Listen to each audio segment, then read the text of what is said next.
Livro que recebe o nome do patriarca Jó, capítulo 1.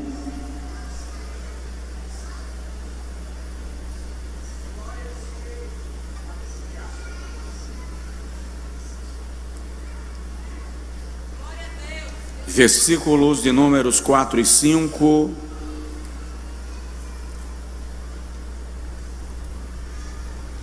Iam seus filhos à casa uns dos outros e faziam banquetes, cada um por sua vez, e mandavam convidar as suas 3 irmãs a comerem e beberem com eles. Sucedia, pois, que decorrido o turno de dias de seus banquetes, enviava Jó e os santificava, e se levantava de madrugada e oferecia holocaustos segundo o número de todos eles, porque dizia Jó: porventura pecaram meus filhos e amaldiçoaram a Deus o seu coração. Assim fazia Jó continuamente. Você pode dizer amém?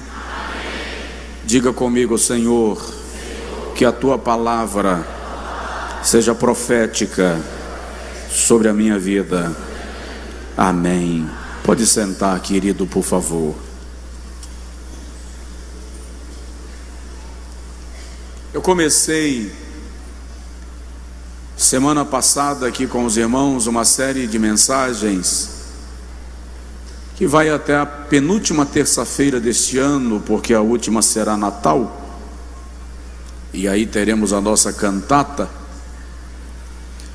E o tema dessa série de mensagens é as 7 provações de Jó. No dia 31, se Jesus não tiver voltado ainda, aí eu falo sobre a restauração da vida de Jó. Mas eu quero compartilhar contigo sobre estas provações para que a gente entenda e assimile que homens e mulheres santos e santas de Deus também passam por muitas tribulações. A Bíblia Sagrada diz que muitas são as aflições do justo, e acrescenta: o Senhor o livra de todas. Então, o seu sofrimento, a sua luta, a sua provação não é exclusividade sua. Tem outros padecendo como você, alguns sofrendo até de maneira mais árdua do que você, e que são fiéis a Deus. Na semana passada eu falei um pouco aqui sobre o cenário, o contexto onde Jó viveu, quem ele era enquanto empreendedor, enquanto homem de negócios, enquanto pai de família e enquanto sacerdote. E falei com os irmãos aqui, a primeira provação que Jó vivenciou foi na sua vida, ou na área financeira da sua vida. Muito incrível como Satanás desencadeou sobre Jó um ataque tão violento, tão bem tramado, tão bem organizado, que desconstruiu a vida financeira de Jó de maneira violenta.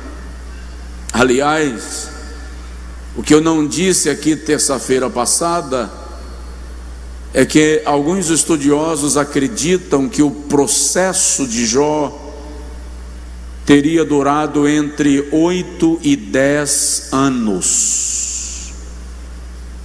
Há quem pense que os homens de Deus na Bíblia sofreram pela manhã, oraram à tarde e receberam vitória à noite. Há Até pelo relato bíblico, a gente não tem uma noção do tempo em que os fatos ocorrem, e às vezes nós tendemos a subestimar os processos pelos quais eles passavam. Vou dar um outro exemplo. Um dia eu vi um pregador dizer que José chegou no Egito como escravo e de repente era governador, tá?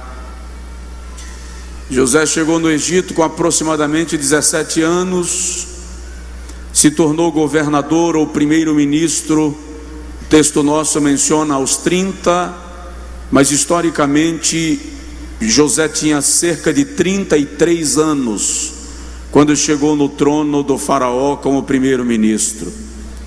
Se de 17 a 33 é de repente, passando pelas calúnias, pelas prisões, pelos ataques, se dá para chamar isso de repente, fica à vontade. Mas é um processo árduo que homens e mulheres de Deus passam na sua trajetória. Agora, Jó vive o primeiro ataque contra a sua vida financeira e vê toda a estrutura desmoronar. A segunda provação de Jó está registrada precisamente nos versículos 18 ao versículo 21 deste capítulo 1, quando o narrador diz assim: enquanto este ainda falava, o mensageiro ainda estava transmitindo a notícia dos camelos e dos bois que foram levados. Enquanto este ainda falava, veio outro e disse: teus 7 filhos e tuas 7 filhas estavam comendo e bebendo na casa do teu filho primogênito. E eis que sobreveio do deserto um furacão, um redemoinho, um vendaval, que derrubou a casa onde eles estavam, caiu sobre os filhos. Está no versículo 19. A casa caiu, desmoronou, desabou sobre os teus 10 filhos, de sorte que todos eles morreram, e só eu escapei para trazer-te a nova. Quem é pai ou mãe aí, levanta-se a mão, por favor. Dá para ter uma noção do impacto disso aqui? Os teus 7 filhos e as tuas 3 filhas banqueteavam na casa do teu filho primogênito. O que o texto sugere é que os filhos de Jó periodicamente faziam banquetes de casa em casa. Parece que no período natalício de cada um, os filhos se reuniam na casa do aniversariante, talvez, para juntos celebrarem em festa. Nesse dia fatídico, vem um redemoinho do deserto. Eu queria que você guardasse essa palavra, porque eu vou usá-la lá na frente, não hoje, lá bem na frente. Redemoinho do deserto. E o redemoinho vem, e a casa do filho de Jó desabou sobre todos que estavam dentro dela. E o mensageiro diz assim: todos eles morreram, só eu escapei. Enquanto morreu o jumento, Jó fez contas. Enquanto morreu ou levaram mulas, bois, camelos, Jó administrou o prejuízo financeiro. Mas quando chegou a notícia da morte dos seus filhos, o corpo de Jó não suportou. O texto da língua portuguesa diz que Jó prostrou-se e adorou. Desculpa, mas fica parecendo que Jó ajoelha e diz assim: obrigado, Deus, por matar aquele bando de menino cabeça dura. Mas o texto bíblico não sugere ajoelhar. não sugere pelo menos ajoelhar voluntariamente. A expressão ali é desmaiar.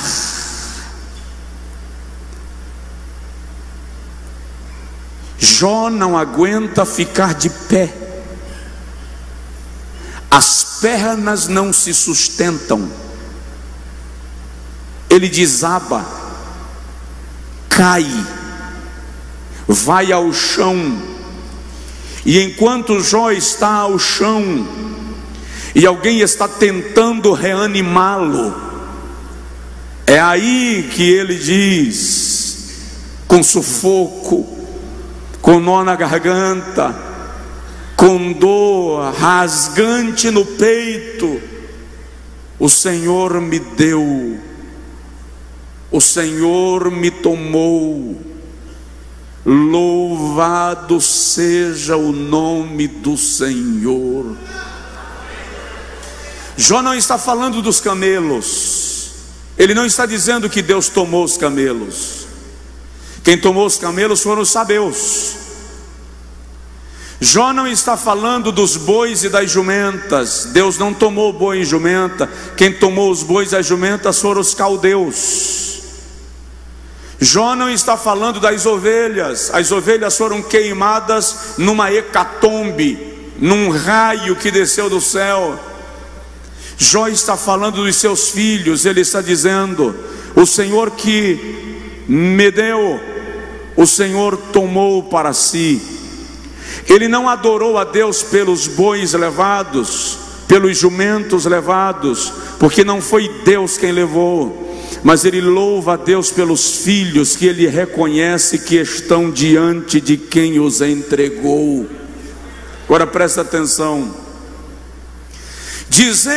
Pensar que Jó não sofreu é tão cruel quanto questionar a sua integridade declarada pelo próprio Deus. Se você ler o capítulo 29, versículo 5 do livro de Jó, você vai encontrar uma das 5 vezes nas quais Jó diz: sinto saudade daqueles que alegravam a minha casa quando se assentavam ao redor da minha mesa. Jó está falando de quem? Jó está falando de quem? Dos filhos. O coração de Jó sente falta da sua prole. A segunda provação de Jó foi ataque contra a sua descendência. Todo pai e mãe aqui sabe que qualquer ataque contra os filhos nos atinge de maneira tão cruel e pior do que se fosse contra nós mesmos. Sim ou não? Alguém já disse: quem beija meu filho adoça minha boca, porque filhos são a garantia da permanência, da continuidade, dos sonhos realizados, dos desejos alcançados. Filhos representam realização. É tão sério, e deixa eu falar disso, essa questão de filhos, que se você folhear a Bíblia Sagrada acerca disto, vai ver que todas as vezes que o diabo quis impedir um plano de Deus, ele não atacou os pais, atacou os filhos. Vou lhe provar. Quando o Faraó quis estender e ou perpetuar a escravidão do povo hebreu no Egito, no capítulo 2 do Êxodo, ele diz às parteiras egípcias: todo menino que nascer de uma hebreia, joga ao mar, joga ao rio, para que morra. A ideia ali era escravizar os pais, matando os filhos. No livro de Levítico, ou livro que recebe o nome Levítico, capítulo de número 20, versículo de número 1 ao versículo 5.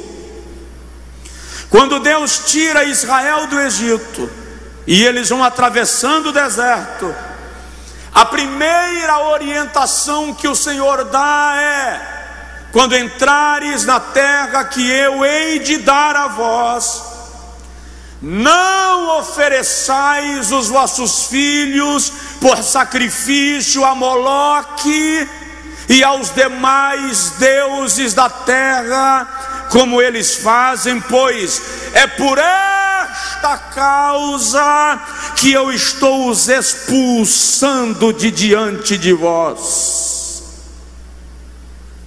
A razão pela qual Deus decide derrotar os amorreus, os perizeus e outros povos daquela terra é porque eles ofereciam os seus filhos em rituais de idolatria.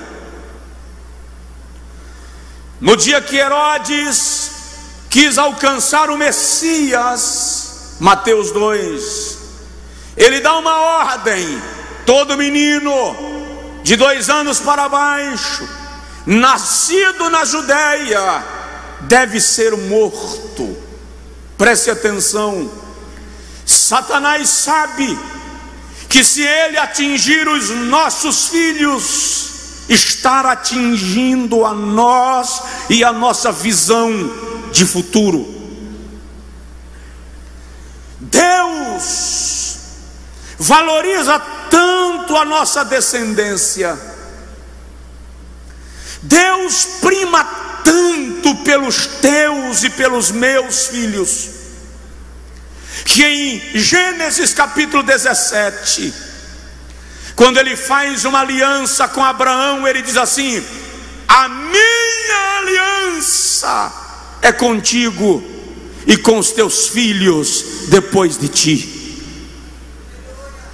Todas as alianças de Deus na Bíblia, pode folhear, se estendem à descendência, se estendem aos filhos, se estende aos filhos. No livro do profeta Isaías, capítulo 44, versículo 3, ele diz assim: porque eis que derramarei água sobre o sedento e rios sobre a terra seca. Derramarei do meu espírito sobre a tua descendência e a minha bênção sobre a tua posteridade. Joel capítulo 2, versículo 28 e 29. O Senhor usa Joel e diz assim: e há de ser que nos últimos dias derramarei do meu espírito sobre toda a carne. Vossos filhos e vossas filhas profetizarão, os vossos anciãos terão sonhos e os vossos jovens terão visões. Dá uma provocada no seu vizinho e fala com ele aí: seus filhos estão debaixo da promessa. Os seus filhos estão debaixo da promessa. Profetiza isso para o irmão do seu lado: os seus filhos estão debaixo da promessa.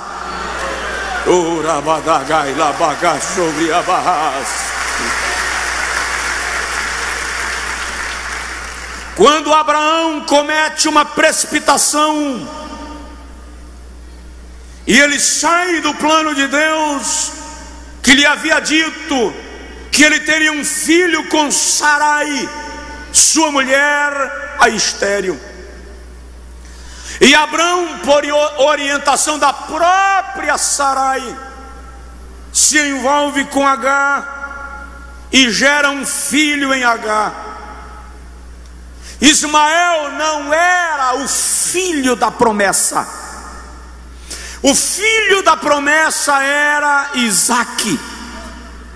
Mas Deus honra tanto a tua descendência, que ele diz a Abraão: não retirarei a minha mão de sobre Ismael, por tua tua causa eu o abençoarei.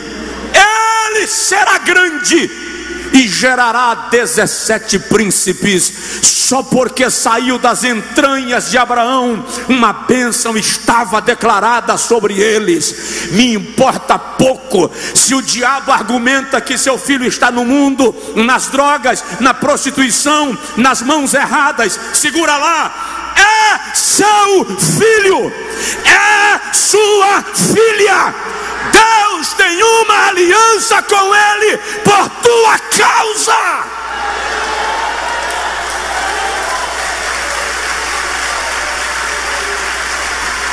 Você não entendeu, você não entendeu. Eu estou dizendo que não importa a condição que seu filho foi gerado e a condição que ele está, há uma bênção declarada sobre ele por sua causa.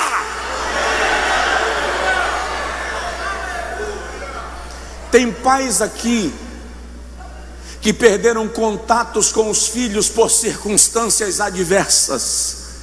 O Senhor me manda te dizer que Ele vai mover as águas e vai colocar seu filho, sua filha em comunicação contigo. Barreiras estão sendo destruídas esta noite pelo poder de Deus.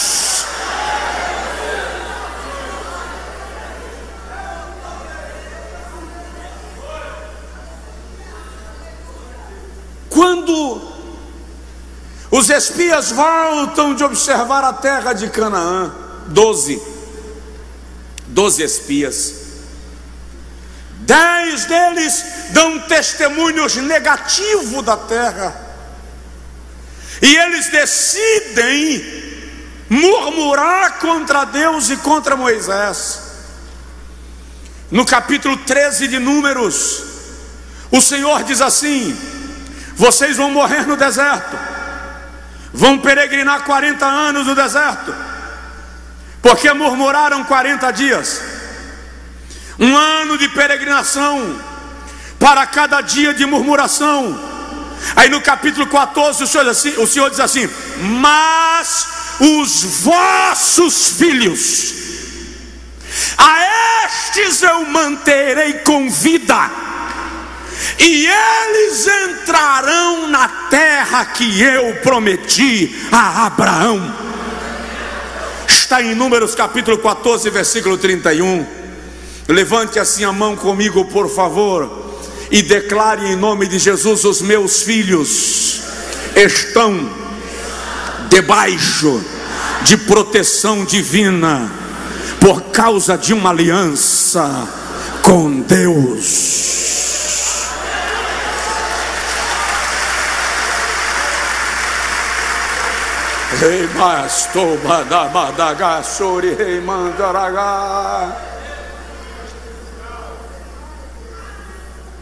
No Salmo 127,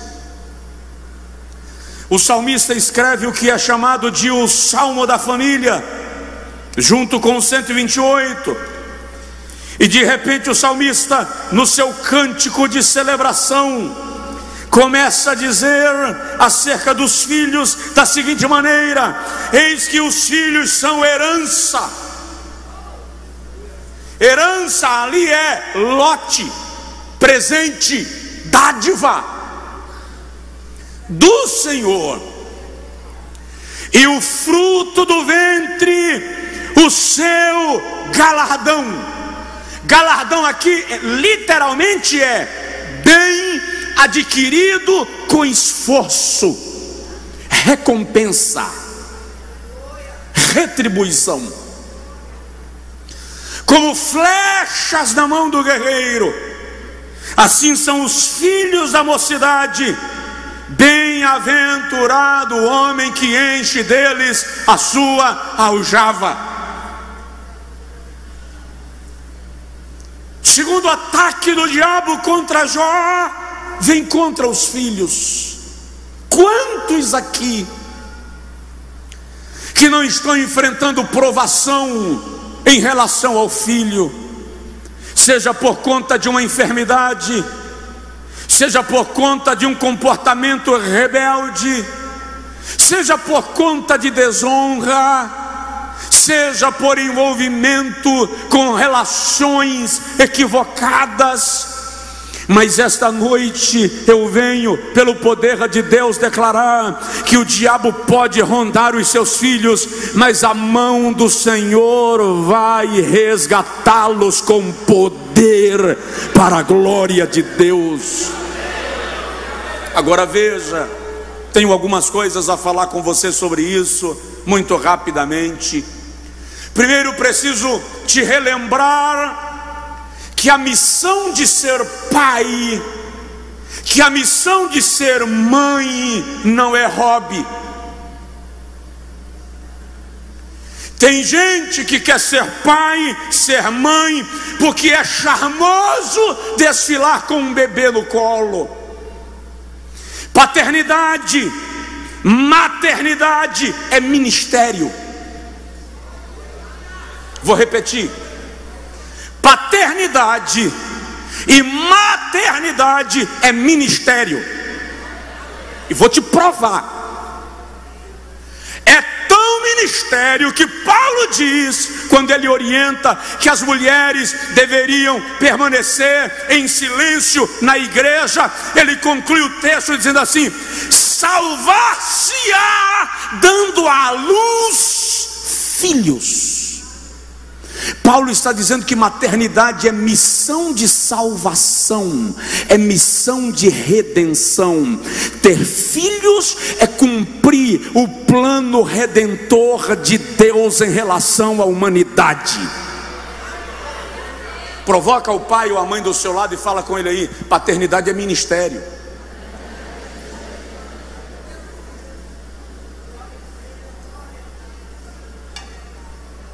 Tem gente que pensa que o ministério está aqui em cima. Tem gente aqui em cima que não está cumprindo o ministério. E tem gente em casa que nunca pegou no microfone, não tem credencial nenhuma e é ministro sobre os seus filhos. Um dia um pastor falou comigo: eu não posso ficar sem pastorear, porque eu tenho que pastorear a minha família. Eu disse para ele: lugar de pastorear a família não é no púlpito, é em casa.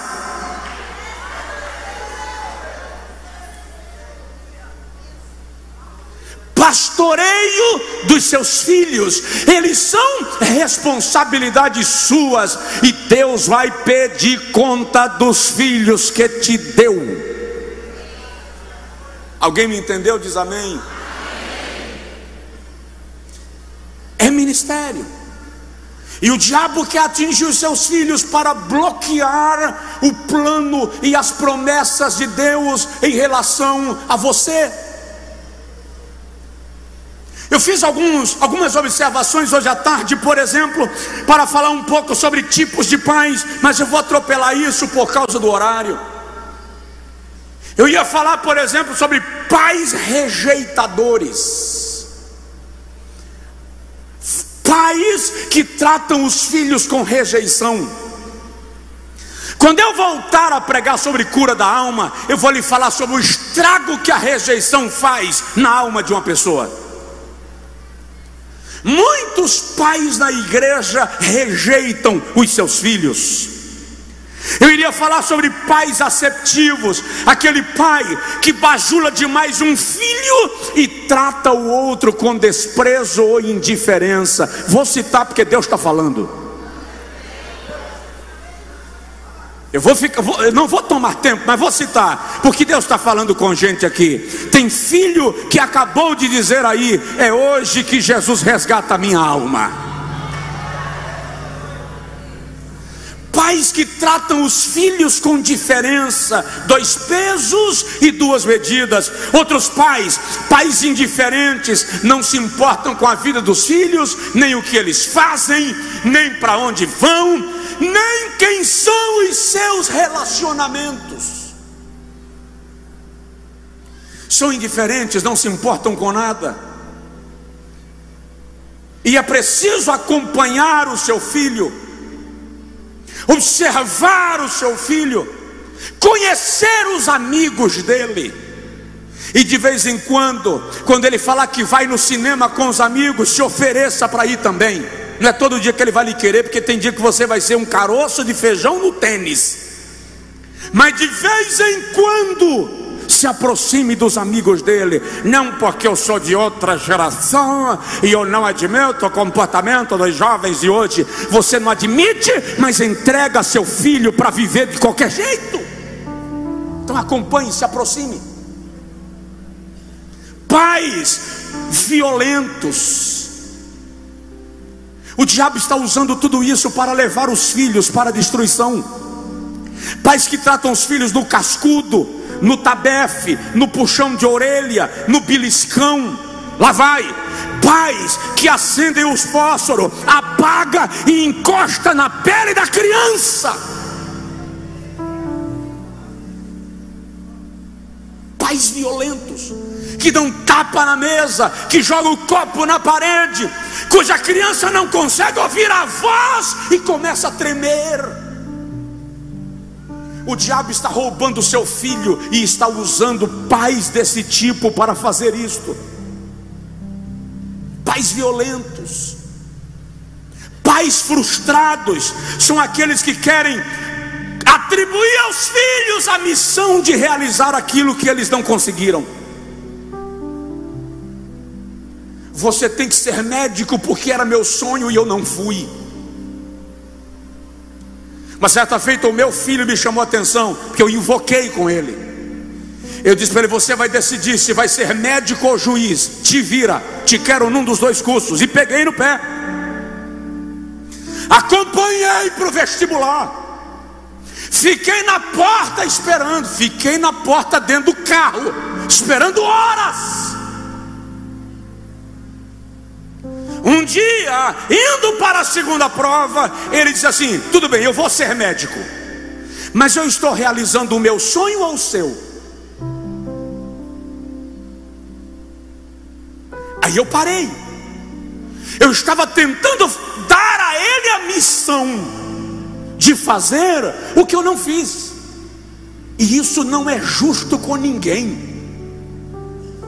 Pais frustrados, vença a sua frustração e não atribua a seus filhos os seus fracassos. Eu só não me formei porque você veio na época que eu estava na faculdade. A culpa é sua. Como assim?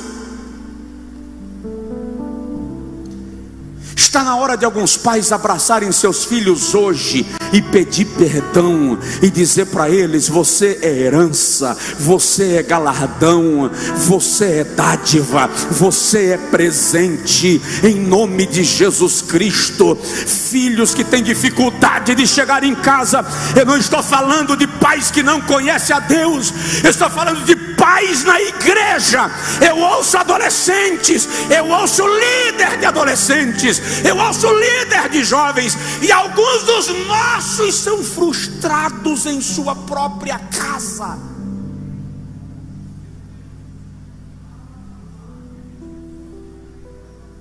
E o diabo está nadando de braçada em torno dos nossos jovens e adolescentes. Então eu quero lhe convidar nesta noite, em nome de Jesus Cristo, a não deixar a casa cair em cima dos seus filhos. Diga comigo: a casa, fala com força, a casa não vai cair em cima dos meus filhos.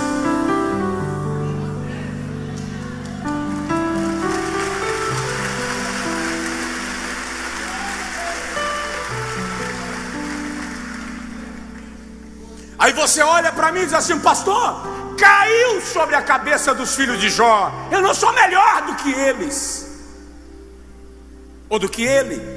Eu disse aqui semana passada que o status do relacionamento de Jó com Deus era diferente do seu, do nosso. Quem veio terça-feira passada faz assim, ok? Quem não veio procura lá no YouTube e ouve a mensagem. Agora deixa eu te dizer outra coisa sobre a sua casa e lhe garantir que a sua casa não vai cair. Vou lhe garantir com base bíblica que a sua casa não vai cair. A lei mosaica estabelecia que quando alguém fosse condenado à morte por crucificação, nenhuma árvore deveria ser cortada para crucificar um condenado. Deveria ser retirada a peça principal, a viga principal da cumeira da casa, e ele seria crucificado na viga que sustentava o telhado da própria casa. Você está me entendendo? Quem está me entendendo, levanta a mão. Por que eu estou dizendo que a sua casa não vai cair? Porque Jesus morreu crucificado, e Jesus era carpinteiro, seguindo o padrão da lei mosaica. A cumeira da casa, a viga de sustentação da casa de Jesus, foi retirada para que ele fosse crucificado nela. Sabe o que significa isso? Que a viga da casa dele foi retirada para que a sua permanecesse intacta. Só quem recebe essa palavra dá um brado de glória a Deus.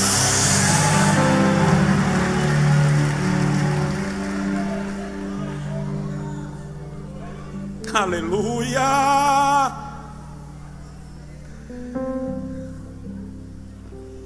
Eu acho a Bíblia muito linda, porque o sacrifício de Jesus foi completo.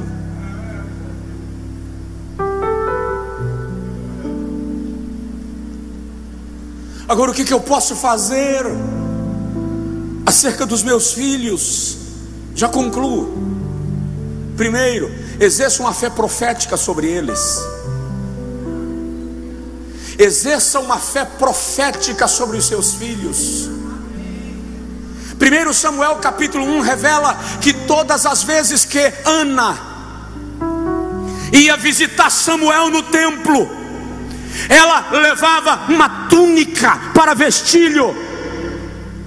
E está escrito que quando ela voltava do templo, ela já começava a costurar a túnica do ano que vem. Quem é pai e mãe aqui sabe que os nossos filhos, a roupa deste ano não serve no ano que vem. Quando Ana começa a construir e costurar uma túnica hoje, para entregar a Samuel daqui a um ano, ela está profetizando um ano à frente na vida de Samuel. Em vez de amaldiçoar seu filho, em vez de denegri-lo, em vez de rechaçá-lo, em vez de desprezá-lo, em vez de humilhá-lo, em vez de provocar-lhe a ira, profetiza o futuro do teu filho. Presta atenção, a sua palavra acerca do seu filho é veredito, a sua opinião acerca do seu filho é veredito. Então, cuidado com o que você diz acerca dele. Exerça uma fé profética. Segundo lugar, ensine aos seus filhos as coisas de Deus. Você senta com seu filho para conversar sobre Deus? Senta com seu filho para orientar sobre a Bíblia? A tragédia dessa geração é que os nossos filhos conhecem todas as músicas mundanas da moda, mas não conhecem um louvor a Deus. Eles conhecem a gíria da tribo, mas não conhecem o vocabulário cristão. Eles sabem quem é o ator da moda, quem é o jogador da moda, qual é a minissérie que está fazendo sucesso, mas não sabem os dias de culto da igreja. E olha para mim, a culpa não é deles, a culpa é minha e sua. Coloquei Catarina em cima do balcão para trocar o cinto, e enquanto eu trocava o cinto, ela chegou num troço de bolo de cristal lá, de vidro, sei lá o que é aquilo, e só deu uma empurradinha com o dedo. Caiu do outro lado, Quando despedaçou, ela fez assim. E quando terminou a barulheira, ela olhou para mim e riu. E eu olhei para ela e falei: interessante, a culpa não é sua, a culpa é minha que te coloquei no lugar errado. Se o teu filho não conhece as coisas de Deus, não culpe a televisão, culpe você mesmo como sacerdote que está negligenciando Deus em casa. Ensine a ele as coisas de Deus. Presta atenção, se você quer seu filho na presença de Deus, vá primeiro.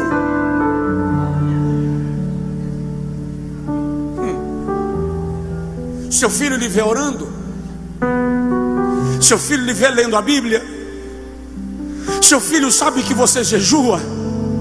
Deus chama Abraão e diz assim: leva Isaac em Moriá. Como levar Isaac em Moriá se você não souber onde fica Moriá? Como ter filhos no altar se eu, pai, não sei onde é o altar? Olha o que Jó faz. Ele edifica altares para seus filhos. É interessante, ele edifica um altar para cada filho. E o texto diz assim, Jó capítulo de número 1: sucedia, versículo de número 5, que tendo decorrido o turno de dias de seus banquetes, enviava Jó. Enviava o quê? O que Jó enviava? Ele fazia um altar para cada filho, e do seu sacrifício ele mandava uma porção consagrada para cada filho. Está falando de consagrar os filhos a Deus.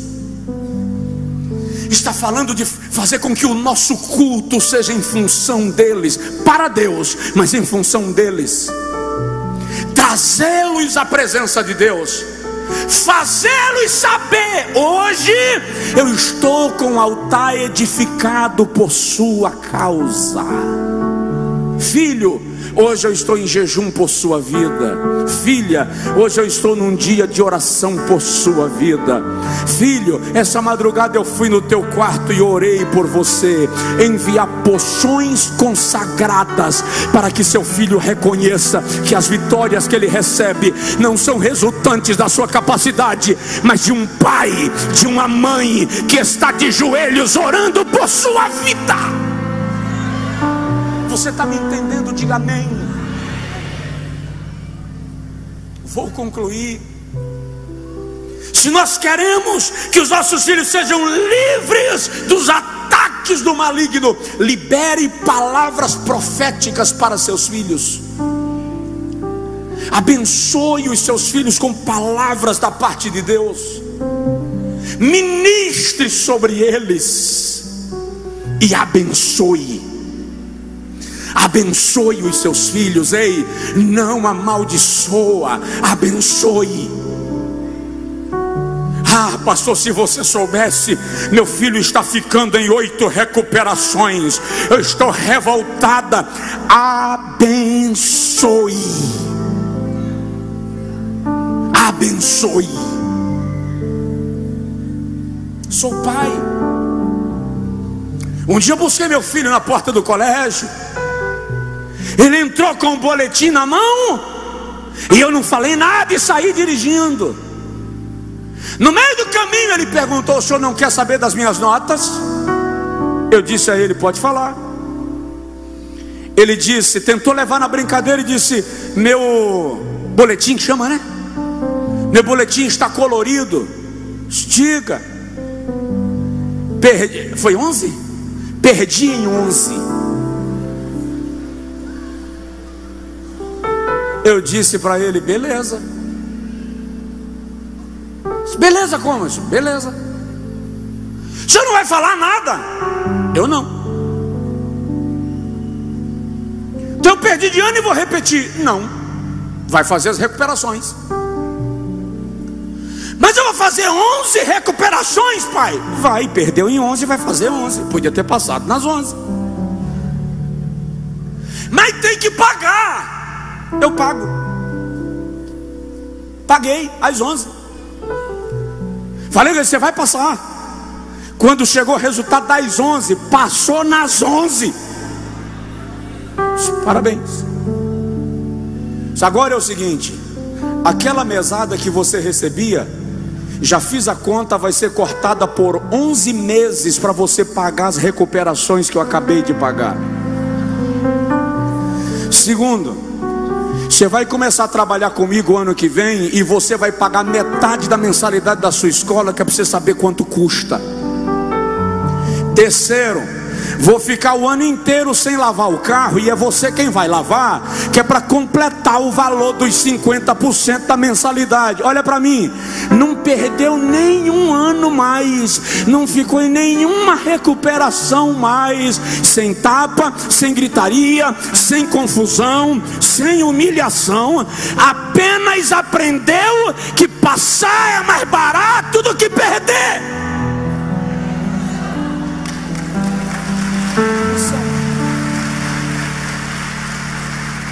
Mas hoje não. Nós estamos criando um bocado de menino dengoso, de filho mimado. Tem pai aqui que a gente já lá faz, segura a peteca. Nós já conseguimos menino de 18, 19 anos, emprego para trabalhar, e o pai diz assim: não quero meu filho trabalhando.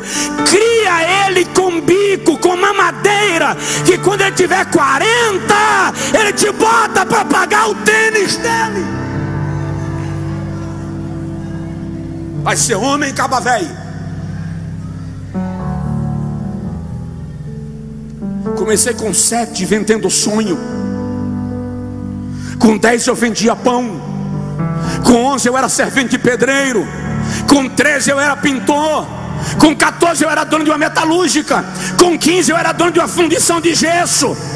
Ou seja, não morri, não adoeci, não fiquei entanguido, não fiquei raquítico. Trabalhar, produzir, não adoece ninguém. É só saber disciplinar, orientar e conduzir. Preguiça adoece, mornidão adoece, morbidez adoece, filho rebelde adoece. Mas eu estou nesta noite debaixo de uma autoridade profética para declarar que Satanás até pode rosnar em relação aos seus filhos, mas a palavra de Deus garante que a viga da casa de Jesus já foi tirada para que a sua seja mantida.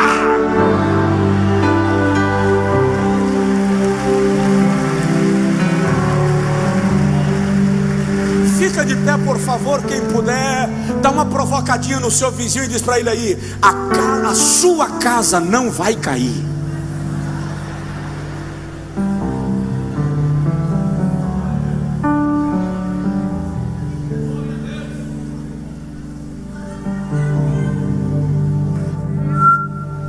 Eu vou orar pelo seu filho. Eu vou orar por sua filha, na condição de sacerdote, instituído por Deus sobre esta igreja. Mas você vai orar pelo seu filho e pela sua filha, na condição de sacerdote, instituído por Deus sobre ele e sobre ela. Nós vamos clamar agora e abençoá-los. Nós vamos pedir de Deus agora que todo laço seja quebrado, que toda armadilha seja desfeita, que todo plano do maligno caia por terra. Eu vou perguntar só mais uma vez: quem é pai ou mãe, levanta assim a mão. Muito bem. Há uma palavra profética de Deus sobre a sua vida. Isaías capítulo 65, projeta para mim, eu vou achar o versículo. Isaías capítulo 65, versículo 23. Isaías 65, 23 diz assim: não trabalharão em vão, não trabalharão debalde, nem terão filhos. Aí está escrito para perturbação. Em algumas versões está escrito: nem terão filhos para calamidade. porque os seus filhos são a herança dos benditos do Senhor. Diga comigo: os meus filhos não são para perturbação. Os meus filhos não são para calamidade, porque eles são herança dos benditos de Deus. Diga comigo: eu sou bendito, ou eu sou bendita, em nome de Jesus.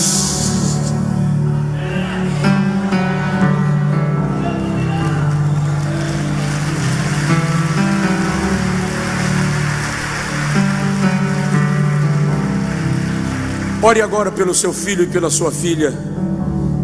Eu vou pedir a Deus hoje e a partir de hoje salvação de almas de jovens e adolescentes nesta igreja em números extraordinários.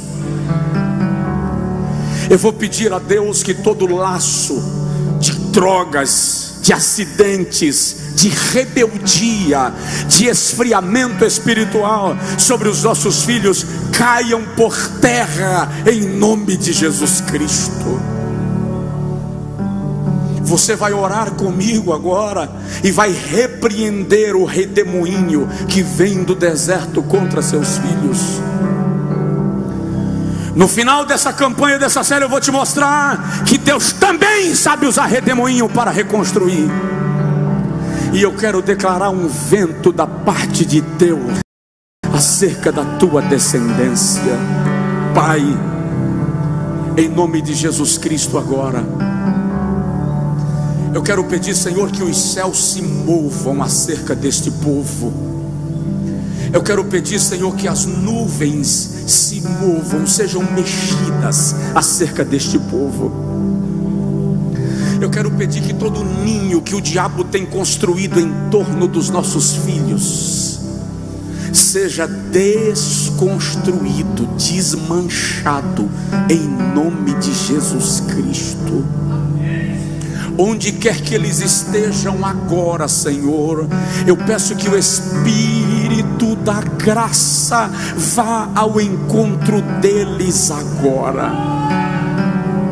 Aquele filho que não tem contato com o pai, com a mãe, com o avô, com a avó, por circunstâncias adversas, nós estamos agora declarando que essa barreira construída caia por terra, que esse abismo construído caia por terra. Nós queremos agora declarar que filhos e filhas estão debaixo de uma aliança, estão debaixo de uma promessa, e nós repreendemos todo laço contra eles, em nome de Jesus. Senhor, estende a tua mão sobre os nossos jovens e adolescentes, estende a tua mão sobre as nossas crianças, estende a tua mão, Senhor querido, sobre a nossa descendência, filhos e netos. Nós não admitimos que o diabo os ronde, que o diabo os alcance. Profetizamos sobre eles agora. Erga sua mão ao céu em nome de Jesus e declare: eu não abro mão da minha descendência. Declare isso: eu não abro mão da minha descendência. Declare: eu não abro mão da minha descendência. Diga isso por fé, diga isso profeticamente, diga isso com autoridade. Eu declaro em nome de Cristo Jesus, segundo a Bíblia, que os teus filhos entrarão contigo na arca.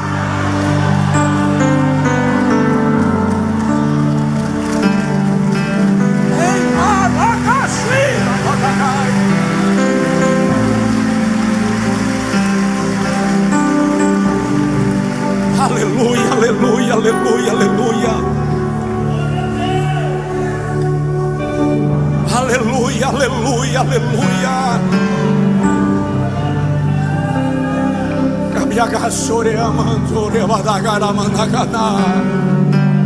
Não abra mão do seu filho, não abra mão da sua filha.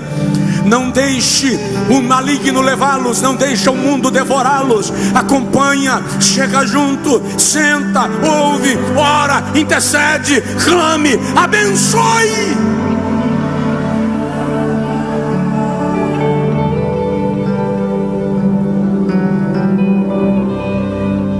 Eu estava pregando num congresso uns anos atrás, concluo. E no meio do congresso, na cidade de Itamaraju, no extremo sul da Bahia, eu disse: não abra mão do seu filho.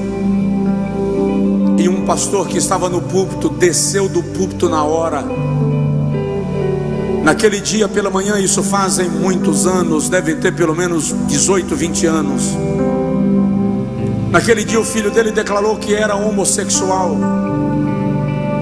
E ele expulsou o filho de casa. Quando eu disse isso no púlpito, ele desceu do púlpito e entrou no carro e saiu de Itamaraju para Arraial da Ajuda. É uma viagem de aproximadamente 200 quilômetros, de Itamaraju até Arraial da Ajuda, nas proximidades de Porto Seguro. E foi buscar o filho. E ele de paletó e gravata embrenhou na praia. Em plena noite encontrou o rapaz numa mesa de bar. E o rapaz pegou um copo de cerveja e jogou nele. E ele disse para o filho: eu vim lhe buscar porque eu sou sacerdote, eu não abro mão de você. O filho voltou com ele para casa. No ano seguinte eu voltei a pregar no mesmo congresso. Aquele rapaz fazia parte da equipe que estava organizando o congresso. Haverá um resgate de jovens nessa cidade. Haverá um resgate de jovens e adolescentes dessa igreja. Vocês vão ver o número de jovens e adolescentes que começarão a se converter aqui. É profético, é algo da parte de Deus. Filhos vindo à igreja, filhos retornando à igreja. Milagres de Deus na nossa juventude. Em nome de Jesus.